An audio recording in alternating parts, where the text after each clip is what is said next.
എൻ്റെ രക്ഷകനും സൃഷ്ടാവുമായ ദൈവമേ, ഗാഗുൽത്ത മലയിൽ അങ്ങേ മരണസമയത്ത് ഞാനും ഉണ്ടായിരുന്നെങ്കിൽ ഞാൻ എത്രമാത്രം ഭാഗ്യവാനാകുമായിരുന്നു. കുന്തത്താൽ കുത്തി തുറക്കപ്പെട്ട അങ്ങേ തിരുഹൃദയത്തിൽ നിന്നും ഒഴുകിക്കൊണ്ടിരുന്ന ദിവ്യരക്തം എൻ്റെ ഹൃദയത്തിലേക്ക് വീണിരുന്നുവെങ്കിൽ ഞാൻ എത്ര പരിശുദ്ധനാകുമായിരുന്നു.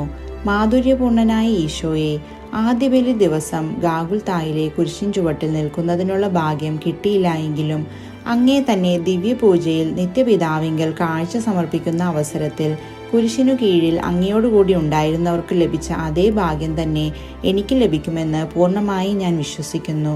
സ്നേഹനാഥനായ എൻ്റെ ഈശോയെ, കഴിഞ്ഞ ജീവിതകാലത്തിൽ ദിവ്യപൂജയിൽ അങ്ങേ ആരാധിക്കാതെയും അങ്ങേ അനന്തമായ സ്നേഹം ഓർക്കാതെയും പോയിട്ടുണ്ട് എന്നുള്ളത് വാസ്തവം തന്നെ. ദയാനിധേ, എൻ്റെ നന്ദിഹീനതയെ വീക്ഷിക്കാതെ അങ്ങേ കൃപയാൽ എന്നോട് ക്ഷമിക്കണമേ.